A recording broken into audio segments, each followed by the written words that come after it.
Kodachrome was released in 2017. This is directed by Mark Raso, written by Jonathan Tropper, and we have a cast including Ed Harris, Jason Sudeikis, and Elizabeth Olsen.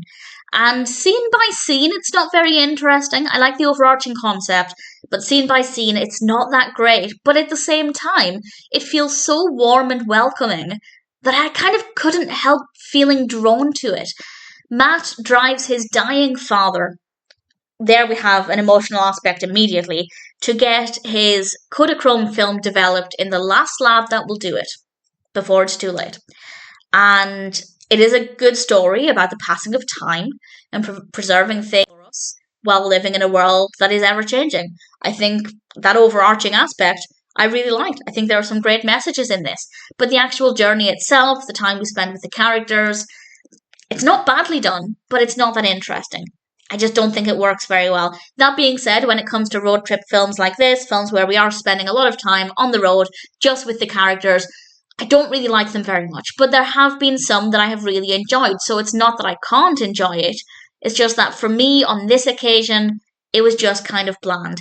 The characters are not the most interesting either. There's nothing wrong with them. I don't dislike them.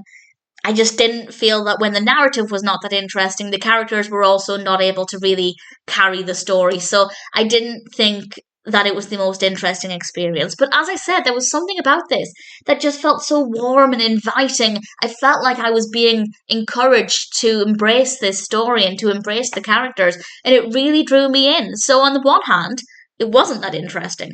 But on the other, I really felt welcomed, like I was allowed to watch this film, like I was encouraged to be part of the journey, which is a very strange sensation. So I don't really know how I feel about it. The technical aspects are all great, and I do think that they definitely help to make it feel quite inviting. I just don't think as a story it's as interesting as it could be. But the overarching concept I do really like. So in general, I guess Kodachrome is an okay film. I wouldn't watch it again. And I feel like the narrative needed something else, or the characters needed to be more interesting. But again, I kind of didn't hate it. It was very inviting, and I can't fault that. I can't complain about that at all. Do I recommend it? Sure, give it a go. I think there's a lot of room for improvement, but at the same time, I think Kodachrome also kind of has a lot to offer. So give it a go. You might enjoy it more than I did. I didn't hate it. I wouldn't watch it again. I think it could be improved upon in specific ways, such as the narrative being a bit more interesting, the characters being a little bit more interesting. But again, I think there's still some substance there. And if it sounds like a film for you, then I guess Kodachrome is worth watching.